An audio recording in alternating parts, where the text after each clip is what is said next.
L'avenir pour l'Église au regard des divisions, des déboires et différents scandales, surtout ces derniers temps. Une réponse à laquelle saura manifestement répondre le premier et principal responsable de l'Église Jéhovah Jireh, l'évêque Roch Fortuné Ngatse. Bonjour. Bonjour. Alors, les pasteurs aujourd'hui sont comparables à des politiciens. Les églises naissent comme des champignons. Les églises se divisent chaque jour à la extra musica, à la wenge musica. Les églises aujourd'hui sont devenues des biens privés des pasteurs. Le sexe, l'argent et le pouvoir polluent et tuent l'église. Est-ce que vous faites la même peinture que moi? Merci beaucoup, M. Diaz. C'est une question à laquelle nous allons essayer de répondre. Ça, c'est votre définition de l'Église. Ce n'est pas ma définition, mais c'est mon constat. C'est un constat. Malheureusement, ce n'est pas ce que la Bible dit de l'Église. Est-ce que l'Église est comme ça aujourd'hui? L'Église, il y a des hommes. L'Église est dirigée par des hommes. Les hommes sont des hommes faillibles. Vous commencez à parler comme des politiciens. Non, Est-ce que l'Église est comme ça aujourd'hui? Non, non, on ne parle pas comme des politiciens. Ah oui. Dans toutes les institutions. On n'est ni chaud. Quand on n'est ni chaud ni froid, c'est condamné par la Bible. Vous nous dites simplement, est-ce que l'Église est comme ça aujourd'hui? Non, elle n'est pas comme ça. Ok, je vous suis. Elle n'est pas comme ça. Pourquoi je le dis? Parce que l'Église a un propriétaire. D'accord. Le propriétaire par excellence de l'Église, ce n'est pas le pasteur, ce n'est pas le prophète, ce n'est pas l'apôtre. Mais le propriétaire, c'est Jésus. Il l'a dit dans sa parole, dans Matthieu 16, verset 18, il dit « Je bâtirai mon Église, et les portes des séjours des morts ne prévaudront point contre mon Église. » Donc, quand vous faites un constat, c'est vrai, il y a un certain nombre d'états qu'il faut relever au niveau des hommes, mais pas au niveau de l'institution Église, parce que le propriétaire de l'Église est sans péché. Voilà. Le propriétaire de l'Église est sans péché. Il est sans péché. C'est Jésus, il est sans péché. Ah, d'accord. Et donc c'est Jésus le propriétaire de l'Église. Jésus est le propriétaire absolu même de l'Église. L'Église, c'est quoi d'abord? L'Église, d'après sa définition, c'est un rassemblement des hommes que Dieu a soutiré dans le monde. Et il en a fait un royaume et des sacrificateurs pour Dieu. Rassemblement des hommes. Oui. Aujourd'hui au Congo, est-ce que ce rassemblement existe? Oui, oui, parce qu'il y a l'Église locale et il y a l'Église universelle. C'est la différence qu'il faut faire. Quand on parle de l'Église locale, ça veut dire que cette Église, elle est soumise à toutes les injonctions, par exemple, de la nation. On sait que les associations sont régies dans la loi de 1901, donc, y compris les églises. Donc, il y a une réglementation. Ça, c'est l'Église locale. Donc, c'est une Église qui est connue, qui a une adresse, qui a un pasteur qui la dirige. Et l'Église quand on parle d'Église universelle, donc c'est tous les chrétiens du monde, qu'on ne peut pas les voir, elle est invisible, parce que je ne sais pas qui est chrétien, qui ne l'est pas, que ce soit au Congo, que ce soit en Afrique du Sud, que ce soit au Gabon, que ce soit... J'aime bien vos explications, pasteur, mais je comprends, vous me dites Église locale, c'est ceci, Église universelle. Je suis un peu perdu parce que votre thème, c'est quel avenir pour l'Église? De quelle Église vous parlez?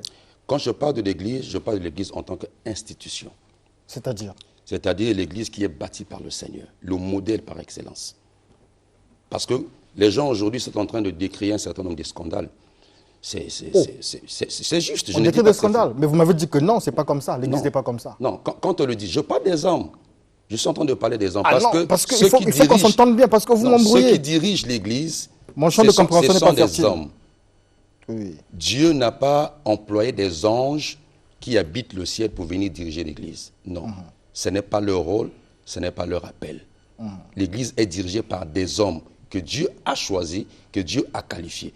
Dieu, en les choisissant, il sait que ces hommes-là sont des hommes faillibles. Voilà pourquoi, en tant que des enfants de Dieu, nous tendons vers la perfection. Alors, moi, je n'ai fait que paraphraser. Vous paraphrasez ici parce que vous me dites ici dans votre thème que votre thème, en réalité, c'est quel avenir de l'Église au regard des divisions, de la politique dans l'Église et des scandales manifestes.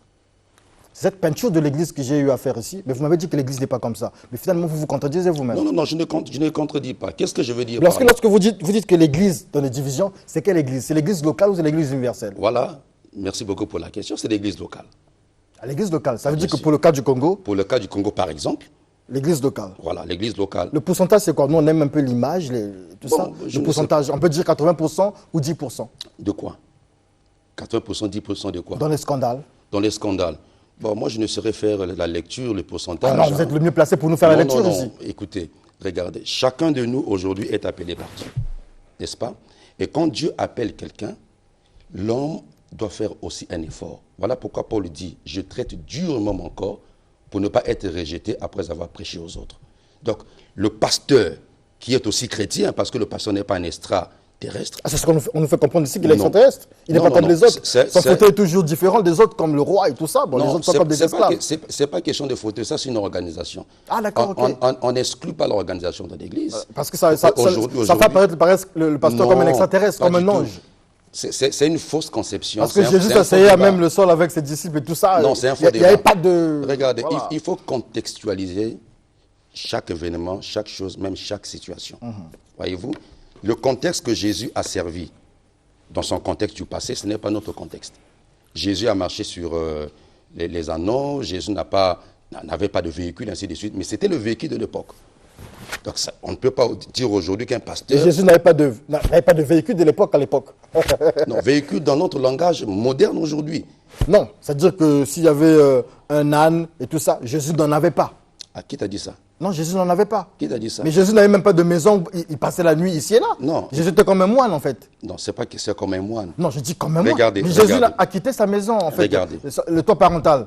Il a fait que marcher et marcher. Mais il a mangé chez les gens et tout ça. Il ne dormait pas dans la rue. Mais Jésus non. a mangé chez les gens. Ça veut dire qu'aujourd'hui... Rien, Jésus n'avait pas de bien. Si vous me dites, vous êtes pasteur, vous pouvez m'apprendre aujourd'hui que non, Jésus avait des véhicules de l'époque, ce qu'on peut appeler les ânes et tout ça, il avait des chevaux, vous me dites ça, il avait des biens. Si vous me le dites, ok. Mais Merci. Jésus n'avait pas ces choses-là, il était avec les autres, et Jésus, il vivait un peu à la manière des moines.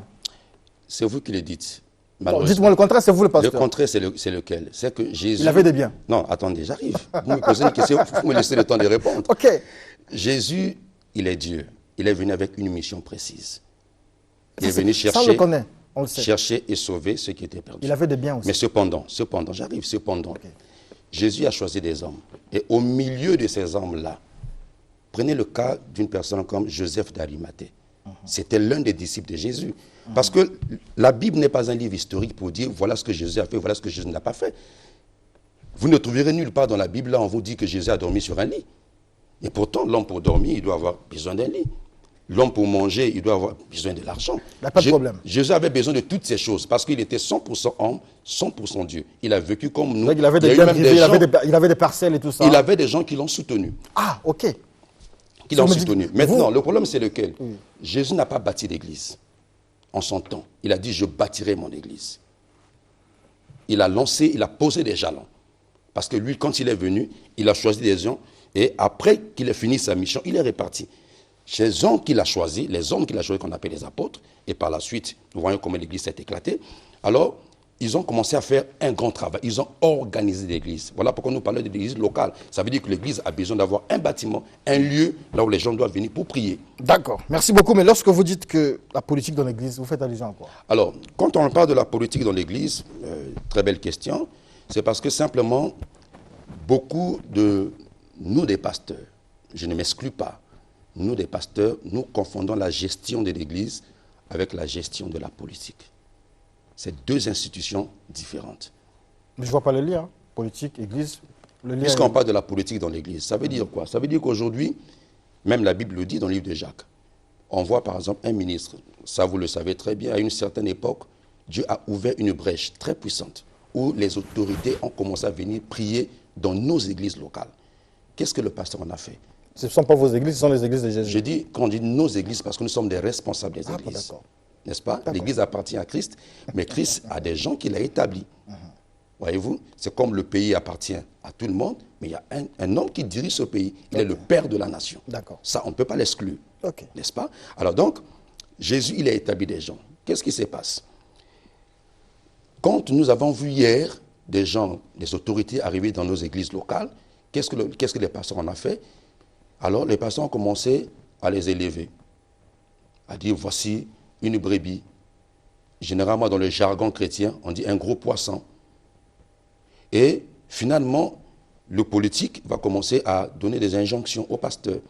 Si tu ne fais pas ça, en tout cas je ne peux pas faire. Voilà pourquoi il y a certains messages qui ne sont pas prêchés dans nos églises, tels la polygamie, tel le divorce. Pourquoi? Parce que le monsieur qui est dedans, c'est un grand polygame. Le partenaire de l'église. Oui, le partenaire, c'est un polygame. Et il vient comme pour museler la parole du Seigneur. Mais je pense que ce n'est pas le cas. En tant que pasteur, nous avons la responsabilité de prêcher la parole de Dieu dans toute son intégralité, sans enlever ne serait-ce qu'un sujet, même si c'est un sujet tabou. Il faut le dire à la lumière de la parole de Dieu. Ah, donc quand on parle de la politique dans l'église, c'est parce que bon, les gens confondent tout. Et on commence à faire mal à l'église. Aujourd'hui, nous avons par exemple les cas des gens quand ils viennent à l'église, alors ils viennent avec une casquette politique, ils viennent avec un certain nombre de visées pour pouvoir comme museler l'église, prendre l'église en otage. En fait, j'ai l'impression que, en parlant de l'église locale en question, oui, vous êtes dans le désordre. Et pourtant, vous avez un instrument qui vous régit, qui devait réguler en fait ce secteur-là, le COSERCO. Le COSERCO, c'est une interface entre l'église et l'État. Le COSERCO ne régit pas le fonctionnement des églises locales. À moins que, parce que sous d'autres cieux, les autres ont compris. Regardez, je vous donne un exemple. Sur le plan organisationnel, les églises catholiques, par exemple, les églises protestantes, même les musulmans, sont mieux organisés. Excusez-moi, peut-être ça peut blesser beaucoup de gens. Non, moi ça ne me blesse pas, hein, voilà, ça blesse vos amis chrétiens. Quand je parle en termes d'organisation, parce qu'aujourd'hui, tous les catholiques parlent le même langage. Les musulmans parlent le même langage. Mais au niveau des églises, excusez-moi, entre guillemets, dites de réveil, chacun ne fait qu'à sa tête. Aujourd'hui, quelqu'un dort la nuit, il se réveille, il fait un songe qu'il était devant les gens en train de prêcher, il se réveille, il devient apôtre. Il se réveille, il devient pasteur. Mais ça ne se passe pas comme ça. Donc le COSERCO, c'est une interface qui vient plaider des situations de l'Église, mais qui ne régit pas le fonctionnement des églises. Ça, c'est le COSERCO joue bien son rôle aujourd'hui?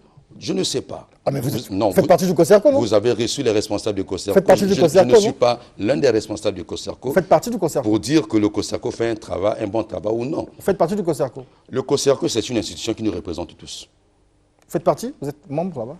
Bon, quand on dit membre, parce que c'est une représentante de l'Église. Vous allez aux réunions. Étant donné que nous sommes l'Église, lorsque ça veut dire que nous sommes du COSERCO. Le président Lobota parle, vous exécutez en fait. Oui, il peut parler. Quand il parle en termes, en tant que président de l'institution, pour certaines mesures qu'il peut prendre. Toute autorité vient de Dieu, comme on dit. Oui, c'est ça. Mais même si vous le boudez, en fait, dans les coulisses, vous le boudez, pourquoi? Même quand vous dites que toute autorité vient de Dieu, là encore, il faut faire l'exégèse de cette écriture. Parce que les gens pensent que toute autorité vient toujours de Dieu. Mais quand on fait l'exégèse de cette écriture, on va se rendre compte qu'il y a des gens qui se sont autoproclamés autorité. C'est la raison pour laquelle ils ne connaissent pas quelle est leur responsabilité. Regardez, aujourd'hui, on nomme quelqu'un, ministre, directeur, je ne sais quoi encore. La première des choses que la personne fait, il va aller faire une fête à la maison, siroter des champagnes, appeler des gens, ignorant que derrière chaque nomination, il y a une responsabilité. Ça, il faut intégrer ça dans la tête des gens. Si le Congo meurt aujourd'hui, si les églises meurent aujourd'hui, si la politique a des problèmes, c'est parce que les gens ne savent pas à quoi ils sont appelés à faire. C'est ça le problème. Merci beaucoup. Dernière question, vous allez répondre en quelques secondes. La femme doit prêcher ou pas? C'est des questions qui divisent l'Église aujourd'hui. Bon, la femme doit prêcher ou pas? J'ai même fait l'étude sur ça. Ce qu'il faut savoir, c'est que le Saint-Esprit est asexué. Quand Dieu veut choisir une personne, il choisit qui le veut. Dans votre église, les femmes prêchent? C'est une personne qui a reçu le Saint-Esprit. Nous ne sommes pas dans l'économie de l'Ancienne Alliance pour dire que la femme ne peut pas prêcher. Merci beaucoup. Je recevais donc l'évêque Roch Fortuné Gatsé. Avec lui, nous parlions de l'avenir de l'Église. Nous avons essayé d'aborder assez de sujets en un quart de temps. Évêque, où se situe votre Église? Est-ce que les cultes ont repris? Oui, les cultes ont repris. Nous avons 2 cultes.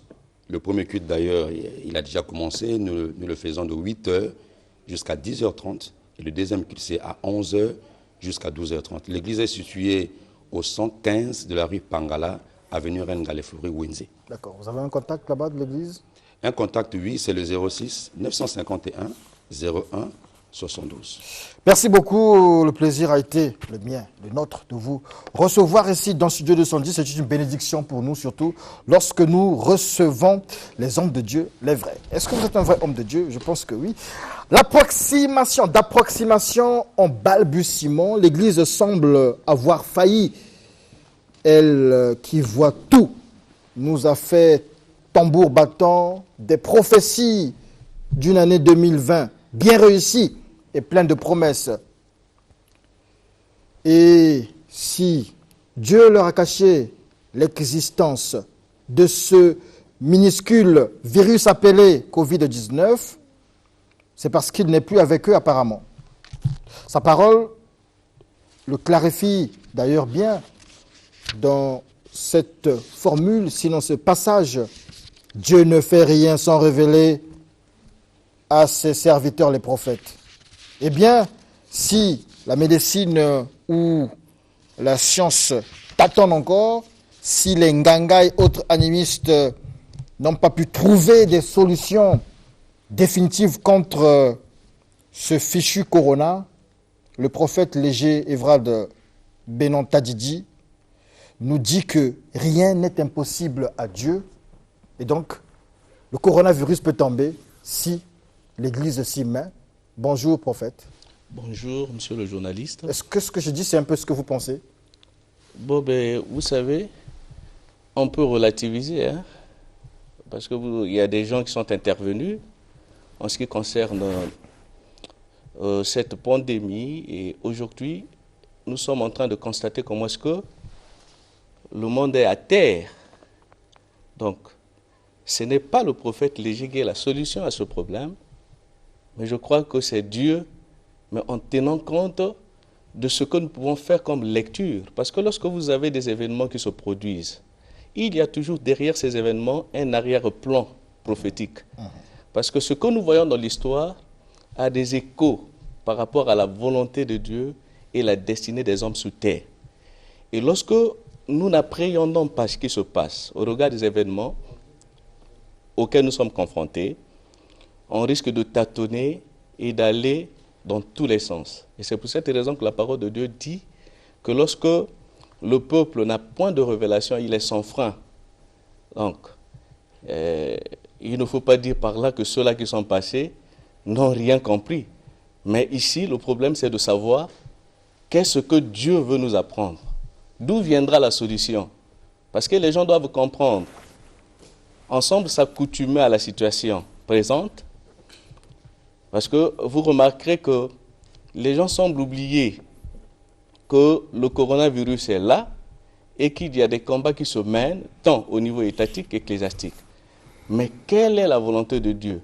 Qu'est-ce qu'il faut tirer de la compréhension de cet événement qui est mondial? D'accord, merci beaucoup. J'ouvre une parenthèse. Je suis ici deux de vos interrogations, sinon deux de vos propos. D'où viendra la solution? C'est la question. Et je retiens aussi la volonté de Dieu. Avant d'ouvrir ces deux aspects, j'aimerais savoir, vous avez une église? Oui, j'évolue dans une église parce qu'on vient de vous le dire. Hein, okay. L'église n'est pas une appropriation privative. Vous êtes visionnaire d'une église? Je suis sous une vision. J'ai un père. Et c'est où l'église? On est partout. Hein. Donc, on est établi partout. Moi, je prie. J'ai la responsabilité du département de la Songa. Ah d'accord, ok. Ça veut dire qu'en fin 2019, en décembre, vous avez organisé une veille de prière? Oui, le thème, c'était quoi? C'était l'année de miracle. L'année de miracle? Eh ben oui. Donc 2020, l'année de miracle. Oui, miracle. Et donc, la volonté de Dieu, dans sa volonté, il ne vous a pas montré qu'en 2020, il y aura cette catastrophe, cette crise sanitaire? Monsieur le journaliste, lorsqu'on parle des miracles, il faudrait qu'il y ait des problèmes. Ah d'accord. Parce que je ne pense pas que Dieu intervienne dans la situation des hommes sans pour autant qu'il y ait des problèmes. Dès lors qu'on parle des miracles, ça veut dire qu'il y a des situations graves. Ça veut dire que, on arrive à cette question, ça veut dire que le coronavirus, en fait, j'essaie de comprendre à la lumière de ce que vous dites, c'est la volonté de Dieu, en fait, ce que nous vivons ici aujourd'hui. Non, ce n'est pas tant que ça. Oui. Dieu veut le meilleur pour l'homme. Et vous voyez, lorsque nous regardons dans Genèse, nous comprenons clairement quelle a été la volonté de Dieu. Déjà dans sa création, lorsqu'il créait, il disait que tout ce que Dieu avait fait était bon. Et à la dernière minute, il dit que Dieu a vu, il a vu que par-dessus tout ce qu'il avait créé était très bon. Donc, tout ce qui est négatif dans la vie d'un homme ne peut émaner de Dieu. Dieu veut le bonheur des hommes.